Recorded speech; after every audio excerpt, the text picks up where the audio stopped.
침대가 들썩였고 담장이 무너졌습니다. 건물들은 훼손됐는데요. 지진으로 인한 피해가 큰 상황입니다. 오늘 지진에 대해서 중점적으로 정리하겠습니다. 전문가 두 분 모셨습니다. 하동호 한국지진공학회 부회장, 이송규 기술사 겸 안전전문가 나오셨습니다. 안녕하십니까? 어서 오세요. 네, 안녕하세요. 자, 오늘 두 분도 전체 상황을 다 보고 오셨죠? 네. 전체적으로 봤을 때 시청자들 그리고 시민들께서 제보한 영상들을 보면은 건물 외벽이 떨어지거나 아스팔트 땅이 갈라지거나 마감재가 떨어져 나오는 등 그런 모습들을 주로 볼 수가 있었습니다. 네. 피해 상황은 어느 정도로 보십니까? 우선 이번에 난 지진을 작년에 일어난 경주 지진과 자꾸 비교를 하게 될 텐데요. 경주 지진과 비교하면은 지진 규모는 분명히 작습니다만 지진의 특성상 큰 변형을 발생시키는 그러한 특성을 가지고 있다 보니까 구조적인 피해가 확산되고 있는 것 같아서 걱정입니다. 네, 어떻게 보셨습니까? 네, 저도 이제 뉴스를 보고 알았습니다만은 이번 계기로 인해서 시간이 갈수록 이번 지진 상황으로 인해 시간이 갈수록 피해가 커지고요. 또 국민들의 의식도 불안하고 그래서 이번 기회를 계기로 인해서 뭐 정부나 민간 전문가, 국민들 의식이 좀 바뀌어야 되지 않을까라는 그런 생각을 해봤습니다. 예, 조금 더 이 지진을 구조적으로 분석을 한번 해봐야 될 것 같습니다. 일단 네. 지진이 단층에서 발생을 했다라고 하는데 단층이 정확히 어떤 것인지 설명 부탁드립니다. 단층이란 그 두 집안의 경계면이 상하로 혹은 좌우로 미끄러지면서 축적되었던 에너지가 발산되는 과정을 지진이라고 할 수 있겠습니다. 그래서 네. 우리나라 같은 경우는 그 판경계로부터는 많이 떨어져 있는 지진 지역이어서 주기라든지 규모를 특정하기는 어렵습니다만 역사적 기록으로는 상당히 많은 지진이 발생한 사례가 있습니다. 예, 그 지진이 이렇게 발생했을 때 원래 5.4 정도의 규모면은 오늘 보신 것처럼 이 정도의 피해 상황이 나오는 게 맞습니까? 그렇습니다. 지금 지진을 규모별로 보면 5 정도 지나면은 무슨 책상에 책이 떨어진다 할지 예. 아니면 책장이 흔들리고요. 또 5 지나서 6이 가까워지면 책장이 무너지는 이런 단계거든요. 그래서 지금 5.4라면 지금 이 단계에서 어떤 결과는 뭐 예측된다라고 봅니다. 5.4 정도 규모의 지진인데 단층에서 지진이 발생했다. 그 중에서도 양산 단층에서 지난해 경주 지진이 발생하지 않았습니까? 네. 이번에는 그 양산 단층의 지류라 할 수 있는 장사 단층에서 발생했다. 이렇게 좀 발표가 나왔는데 어떤 차이가 있는 겁니까? 작년에 일어난 지진 같은 경우도 양산 단층이라고 특정은 하지 않은 걸로 알고 있습니다. 예. 이번의 지진도 그것이 양산 단층인지는 좀 더 조사가 필요할 것 같고요. 지난달부터 행정안전부가 주관이 돼서 장기적인 그 활단층 조사에 들어갔습니다. 예. 그래서 한 20여 년의 그 기간을 두고 지속적으로 국내의 활단층을 조사할 예정인데요. 이번의 지진이 양산 단층인지에 대해서는 아직은 특정하기 어려운 상황이라고 생각합니다. 예, 지난해 경주에 이어서 상당히 큰 규모의 지진이 연속적으로 일어난 건데 그 지역의 지질과 무언가 관련이 있습니까? 역사적으로 보더라도 그 동남권 지역과 그다음에 그 평양 인근 지역이 한반도에서는 가장 지진 활동이 활발했던 것으로 기록되어 있습니다. 그래서 그 전부터도 그 동남권 지역에서는 지진의 가능성이 타 지역보다는 조금 높은 그런 그 상황이었다라고 말씀드릴 수 있겠습니다. 네, 지진이 원래 이렇게 땅 속에서 이제 발생하기 마련인데 네. 이게 그 지표면 가까이서 날 수도 있는 것이고 네. 땅 속 더 깊숙한 곳에서 날 그렇죠. 수도 있는 겁니까? 그렇죠. 그래서 지진의 이제 발생 이제 피해 정도는 규모로 보통 이야기를 하지만 그 규모가 진원지가 여기서부터 얼마나 떨어져 있느냐 예. 또는 지표면에서 어느 정도이냐 따라서 피해 규모는 굉장히 달라질 수가 있습니다. 그래서 이번에 지진도 작년에 경주 지진에 비해서 표피면에서 가까운 쪽에 있기 때문에 규모는 낮지만 피해는 굉장히 컸다라고 볼 수 있습니다. 예. 예, 그럼 이번 지진이 지난 경주 지진의 여진이라고 볼 수 있는 겁니까?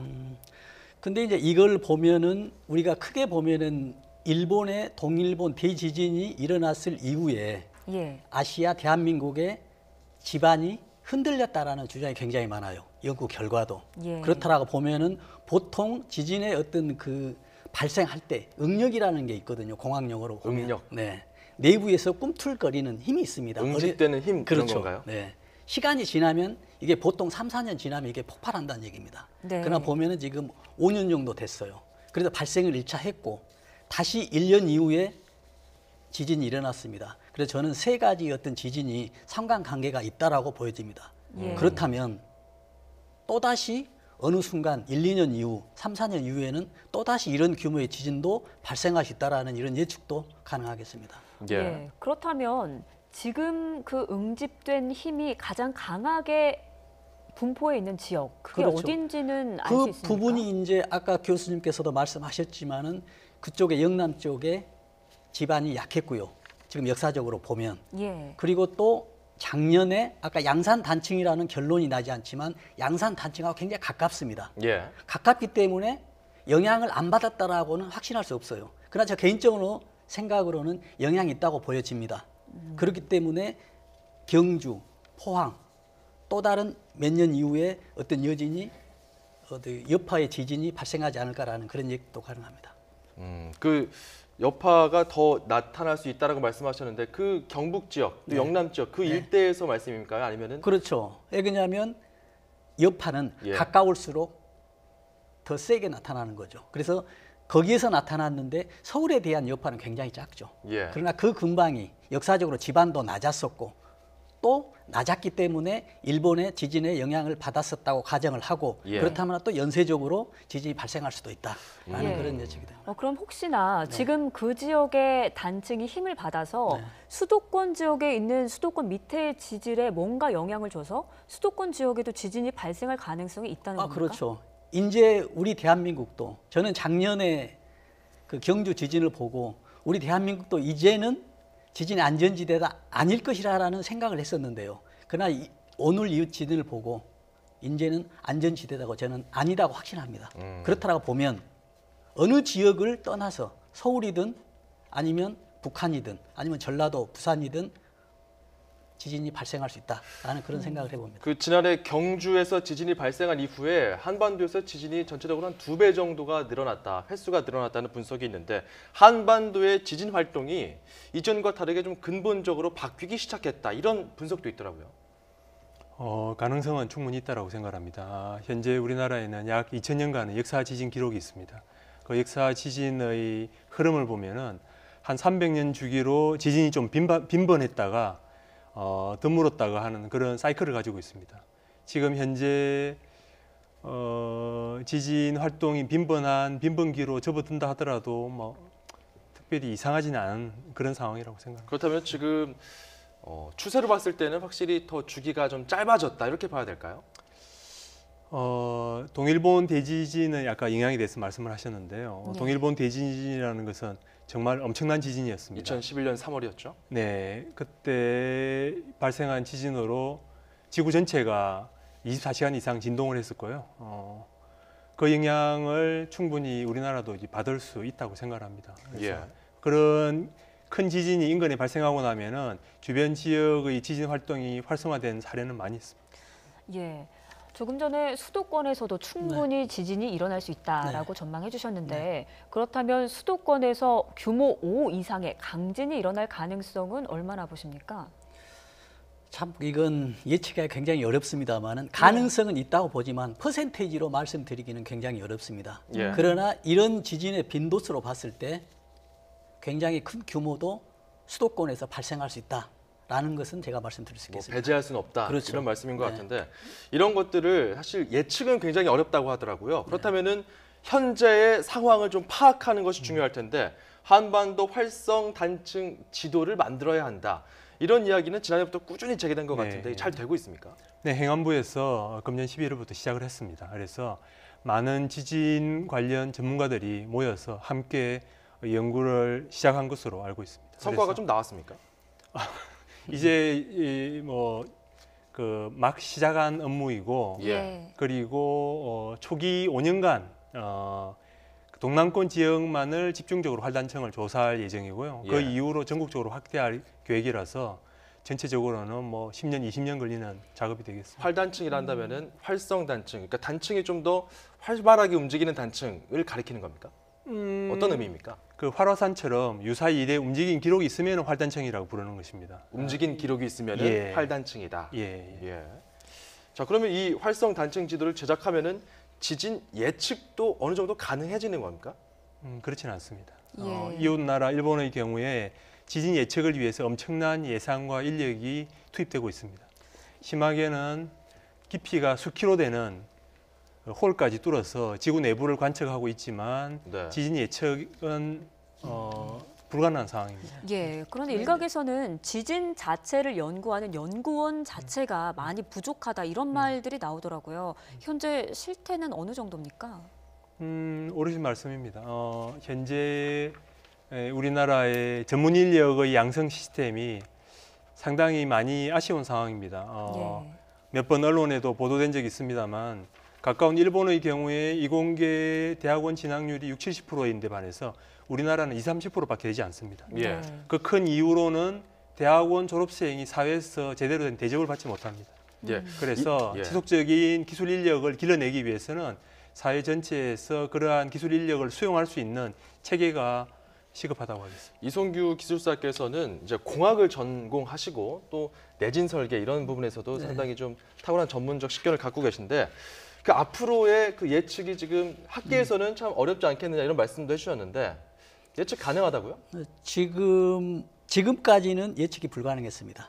그러나 네. 미래는 항상 가능성이 있고요. 예. 또 4차 산업 이런 혁명도 일어날 거고 제일 먼저 이제 과학기술 혁명이 일어나면서 저는 그렇게 생각합니다.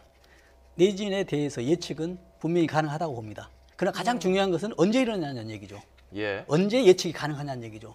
그래서 분명히 일어나는데 우리도 일어날 수 있기 때문에 아까 말씀하신 대로 전문 인력을 양성하고 또 어떤 예산이나 여러 가지 어떤 그 로드맵을 가지고 지금 출발하면 저는 분명히 예측 가능하다고 봅니다. 희망적인 청사진을 그려주시는 건데 좀 구체적으로 어떤 공학적 공법이나 이런 네. 어떤 기술로 그런 것들을 좀 예측할 수 있는 그런 연구가 그렇죠. 진행되고 있습니다. 그렇습니다. 아까 말씀하신 대로 지금 정부에서도 지금 그 학계에서 뭐 교수들님들 중심으로 해서 지금 진행을 하고 있고요. 네. 앞으로는 보다 더 세밀하고 구체적인 정책을 가지고 또 우리 자체만이 아닌 우리 대한민국만이 아닌 외국의 선진 기술이나 선진 인력을 융합해서 또 우리가 연구하고 한다면 저는 분명히 예. 가능성이 있다고 어디가 가장 그 해외에서는 연구가 잘 되고 있습니까? 특히 보면은 뭐 일본, 뭐 미국, 특히 일본 같은 경우는 지진이 굉장히 많지 않습니까? 예. 그래서 연구뿐만이 아니고 대책에나 대해서도 선진이기 때문에 우리가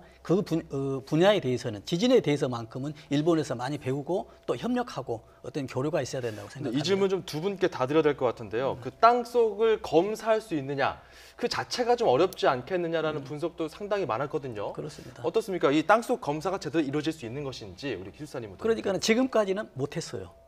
아직도 안 되고 있는 상황. 그렇죠. 그러나 앞으로는 미래는 가능하다는 얘기입니다. 미래라는 게 어느 정도의 미래를 말씀하시는 그렇습니다. 건가요? 이거는 이 미래는 제가 예측하는 것도 중요하지만 정부에서 어떤 자세를 가지고 대응을 하느냐에 따라서 그 미래는 굉장히 짧아질 수가 있고요. 예. 네. 아니면은 외부에 의해서 우리가 미래를 예측하면은 이야기한 대로 불가능할 수도 있습니다. 그게 정부에 달린 겁니까? 학계에 달린 겁니까? 말씀하신 대로 뭐 정부뿐만이 아니고 정부나 학계나 예. 공동으로 현재의 스탠스를 저희 지식을 기반으로 해서 말씀드리면은 예. 예. 지진을 예측하는 것은 불가능합니다. 무엇을 본다는 것은 우리가 파장을 이용을 해서 반사돼서 오는 것을 관측하는 것인데요. 예. 네. 지하를 관측하는 가장 좋은 방법은 지진파를 이용하는 것입니다. 그래서 실제 일어난 지진을 계측을 하고 반사를 계측을 해서 지하의 판이라든지 경계라든지 단층이 어떤 식으로 이루어져 있나를 확인을 하는데요. 예. 그러한 지진파는 파장이 대단히 길기 때문에 작은 치수의 형상을 구분할 수가 없습니다. 그 좀 말씀이 조금 전문적인 부분이라서 네. 그러니까 뭐 파장 어떤 전파 같은 거를 땅 속에 쏴서 네. 그게 부딪히고 돌아오면은 네. 땅속 모양이 다를 테니까 그 부딪히고 돌아오는 모양이 각기 다르게 입력이 될 것이고 네. 그걸 토대로 좀 그려볼 수 있다 이런 말씀인데요. 예, 그래서 그 한 파의 길이가 짧으면 예. 자세하게 볼 수 있고 그렇지만 멀리 볼 수가 없고요. 예. 파가 길면 멀리는 볼 수 있습니다만은 자세하게는 볼 수가 없습니다. 그렇군요. 그러한 한계 때문에 아직은 지하 내부를 명확하게 우리가 조사하는 것이 어렵고 지진을 예측하는 것도 불가능하다라고 말씀드릴 수가 있습니다. 예, 일단 종합을 해보면 일단 예측하는 건 불가능하다라고 말씀해 주셨고 앞으로 가능해질 것이다라고 네. 말씀을 해주셨는데 일단 지금 당장은 앞으로 여진에 대해서 어떻게 대비를 해야 될지 모르겠는 상황 아니겠습니까? 네, 그렇다면 제대로 된 대비가 중요할 것 같은데 어떤 식으로 여진에 대비를 하면 좋을까요? 지금 제가 제일 걱정하는 것은 그 손상된 건물의 사진이 많이 나왔던데요. 예, 기둥에 금이 가거나 한 그런 사례가 많이 있습니다. 기둥에 심각한 금이 가 있는 경우에 예진이 왔을 때 무너질 수 있습니다. 예. 예. 그래서 그런 부분에 대해서 철저하게 대비를 하셔야 될 것 같고요. 그리고 구조물의 뼈대가 되는, 그러니까 건축물이라든지 그 빌딩의 뼈대가 되는 구조체는 최근 10여 년간 내진 설계를 해왔습니다만 구조체가 아닌 내장재라든지 그 칸을 나누는 벽이라든지 예. 이런 것들은 내진 설계가 되지 않습니다. 예. 그래서 예진 때 그러한 벽이라든지 비구조체가 추락하거나 쓰러짐으로써 넘어짐으로써 부상을 입지 않도록 그런 부분에 대한 그런 네. 부분에 조심할 필요가 있습니다. 예. 네, 여기서 잠깐 궁금한 게요. 내진 설계를 강화해야 한다라고 하셨는데 네. 내진 설계라는 게 정확히 어떤 의미인지 그게 궁금합니다. 네, 내진 설계라는 얘기는 지진이 일어났을 경우에 네. 지진을 흡수하는 겁니다. 예, 그래서 그러면 건물에 지진이- 어떤 식으로 보강을 하는 건가요? 그렇죠.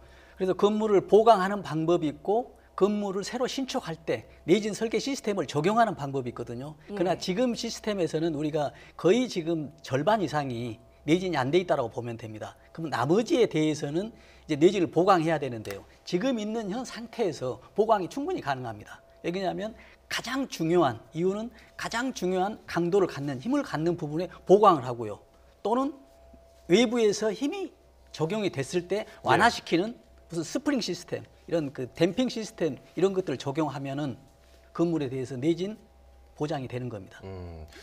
그런 어떤 앞으로 어떻게 이제 대처할 것인가 이 부분에 대해서도 뭐 잠시 후에도 살펴보겠지만 일단 당장 중요한 것은 앞서 교수님께서도 말씀해 주셨듯이 건물에 금이 갔다. 원래 내일 예정됐던 수능 시험장에도 지금 금이 가고 막 그런 게 노출이 되고 있다는 거 아니겠습니까? 네. 그렇다면은 건물 외에 우리가 부두 같은 데 보면은 대형 타워 크레인, 골리앗 크레인 뭐 이런 것들도 있고요. 높은 빌딩들도 많습니다. 네. 이런 부분에 대해서는 어떻게 좀 안전 점검 이루어져야 될까요?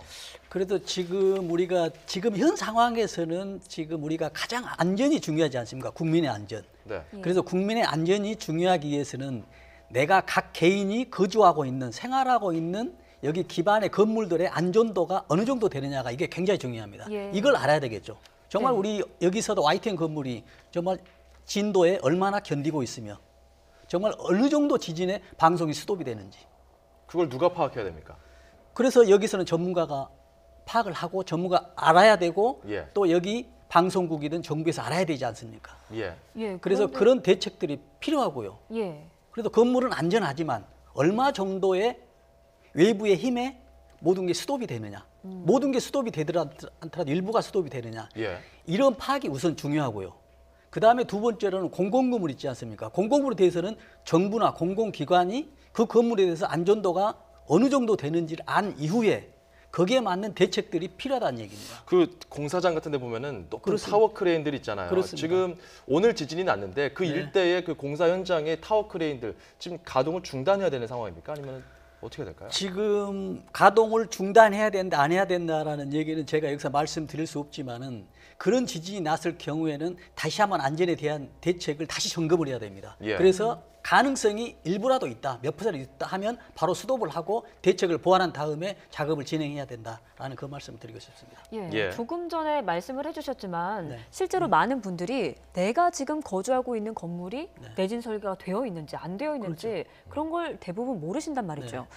그런 방법을 어디에서 좀 검색을 해본다든지 어. 알 수 있는 방법이 있습니까? 그걸 제가 말씀드리겠습니다. 예. 지금 가장 객관적으로 일반적으로 알 수 있는 방법이 뭐냐면요. 우리가 내진 설계 기준을 정부에서 지정하는 시기가 1988년입니다. 88 올림픽. 네. 그 기준으로 인해서 내진 설계 건물에 대해서 적용을 시켰어요. 네. 그러면은 그때는 몇 층이었냐면 6층 이상에 대해서는 내진 설계를 하라라는 법 규정이 돼 있었습니다. 네. 네. 그러면서 2005년도에서는 3층까지 또 2015년도에서는 2005년도 그다음에 또 15년도 또 내년부터는 2층까지 이상에 대해서는 내진 설계를 하라고 돼 있거든요. 예. 그렇기 때문에 내가 살고 있는 거주 아파트든 주택이든 몇 년도에 건립이 됐는지 이걸 가장 먼저 보면은 알 수가 있고요. 그러니까 준공이 언제 떨어졌냐 그렇죠. 이걸 네. 확인하면 되겠군요. 그렇죠. 그리고 내진 설계가 되지 않는 도에 건립이 돼 있다라고 하면 여진이 왔을 경우에 지진이 왔을 경우에 2차적인 피해가 오지 않을수록 대비하는 방법 우선적으로 이런 것들이 좀 필요하다고 보겠습니다. 원전 같은 경우는 어떻게 될까요? 뭐 울진, 경주, 부산, 울산 이 단층지대 주변에 원전들이 또 밀집되어 있는데 원전들에 대해서도 사람들이 많이 걱정이 크거든요. 네. 노후 원전대로 그동안에 대비를 해왔었고요. 최근에 지어진 원전들은 지진에 대해서 충분히 대비되어 있다고 생각합니다. 네. 많은 국민들이 두려워하고 있는 후쿠시마 원전 같은 사고를 생각을 하자면 후쿠시마 원전은 지진동으로 인해서 구조물이 손상된 것이 아닙니다. 지진으로 인해서 발생한 쓰나미로 냉각 기능을 잃어서 원전이 큰 사고로 이어진 것이지 실제 후쿠시마 원전 같은 경우는 1960년대 후반에 지어진 것이고요. 미국이나 일본에서 원전 구조물의 내진 설계가 시작된 것은 1970년대 중반부터입니다. 예. 그러니까 제대로 된 원전의 내진 설계가 아주 정립되어 있지 않은 상황에서 지어진 구조물이었음에도 지진에 대해서는 상대적으로 안전했습니다. 왜냐하면 원전 구조물은 고도의 안전성을 확보하기 위해서 최신의 기술을 적용한 구조물이었기 때문에 그 당시에 모든 기술이 집약되어 있는 상태라고 생각하셔도 되겠습니다. 예, 지금 자세한 기준도 궁금한데요. 현재 지어져 있는 원전들이 내진 설계가 어느 정도 되어 있습니까? 이걸 지금 예. 제가 말씀드리겠습니다. 네. 지금 현재 상태의 원전에 대한 건물은 6.3에서 6.5 정도는 내진 설계가 돼 있어요. 예. 그러는데 이제 우리가 원전에 대해서는 국민들이 굉장히 불안해하고 있거든요. 그래서 제가 말씀을 드리면 원전에서는 원전 건물이 있습니다. 네. 원전 발전소를 안에 두고 있는 건물이 있지 않습니까? 그다음에 원전 설비가 있어요. 그다음에 원전 설비를 구성하는 부속 설비들이 있거든요. 이 세 개가 다 모두 지진에 안전이 돼야 되거든요. 예. 그러나 건물에 대해서는 안전합니다. 객관적으로 봤을 때. 네. 6.3에서 6.5니까. 그러나 두 번째 원전을 발전하는 원자력 설비 이거에 대해서는 어느 정도 안전이 되냐에 약간 부족한 면이 있습니다. 그러나 선진국에서는 우리도 도입했기 때문에 안전하다고 보여집니다만은 명확한 정량화가 되지 않고요. 예. 제가 이제 걱정하는 건 뭐냐면 발전 설비에 부속 설비들 있지 않습니까? 건물이 무너지지 않더라도 발전할 수 없는 정도의 지진이 와버리면 발전소가 의미 없지 않습니까? 예, 그렇다고 그렇죠. 또 더더욱이나 발전을 했는데도 불구하고 전기를 보낼 수가 없어버리면 우리 국민들은 이스라마나 똑같지 않습니까? 그래서 이거에 대한 대책이 세부적으로 필요한데요. 제가 이제 전문가 입장에서 보면은 국민들이 굉장히 불안해하는데 발전 설비들은 굉장히 안전한 편에 속합니다. 예. 우리가 예를 들어서 비행기가 굉장히 안전하지 않습니까? 항공편 운행 수단으로 보면 그런 한 번 사고 나면 굉장히 위험하죠. 그런 측면에서 보면은 이 발전 설비들은 우리나라에 있는 발전 설비 보면 안전한 편입니다. 그러나 한 번 사고 나면 대형 사고이기 때문에 여기에 대한 이제 구체적인 세부적인 어떤 대책이 필요하다는 그런 말씀을 좀 드리고 싶습니다. 원전에 대한 그런 정기적인 점검 같은 것들이 중요할 텐데요. 지진과 관련해서는 주로 어느 기관에서 점검하는지 그리고 횟수는 자주 하는지 아니면은 뜨문뜨문 하는지 그것도 좀 궁금합니다.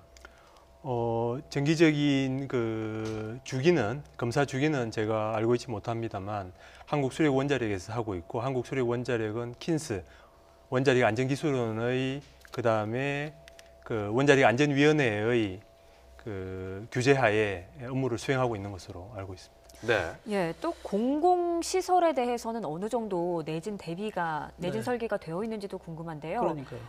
예, 지금 학교 시설 같은 경우에는 75% 정도가 네. 내진 설계가 되어 있지 않다는 이야기가 또 들리고요. 그러니까요. 지하철은 어떤가요? 지하철도 제대로 안 돼 있다는 이야기를 지금 들었거든요. 가장 우리가 걱정해야 되고 지금 대책을 수립해야 될 게 물론 발전소도 있습니다만은 가장 우리가 실생활에 접하고 있는 공공시설분들이 있지 않습니까? 말씀하신 대로 지하철 같은 경우, 특히 공공기관, 학교 초등학교 건물 1호선하고 4호선은 지금 내진 설계가 안 돼 있습니다. 그래서 작년에 이런 문제가 있어서 정부나 서울시에서 대책을 진행을 한다고 했었는데 지금 아직도 진행을 하고 있고 아마 조만간 할 걸로 보입니다만은 굉장히 빨라야 되고요. 예. 또 초중고 같은 경우는 데이터상으로 보면은 아까 말씀하신 대로 75, 76%가 내진의 무방비 상태에 있어요. 어린이들. 또 특히 종합병원 같은 경우에도 내진 설계가 굉장히 부족하다. 되지 않다라가 아니라 굉장히 부족하다. 그래서 이런 것들을 보면은 굉장히 국민들이 불안해하고 있기 때문에 예. 네. 여기에 대한 대책도 세부적인 대책도 필요하다고 이렇게 해서 말씀드릴 수 있겠습니다. 알겠습니다. 네. 또 이 두 분과 함께 잠시 후에 향후 대처 방안 그리고 우리가 지진에 닥쳤을 때 어떻게 좀 대처하면 좋을지 그런 행동 수칙 등 다양한 그런 앞으로의 좀 전망에 대해서도 좀 살펴볼 텐데요. 일단 두 분은 여기서 인사를 드리고 다시 모시도록 하겠습니다. 하동호 한국지진공학회 부회장 이송규 기술사였습니다. 두 분 고맙습니다.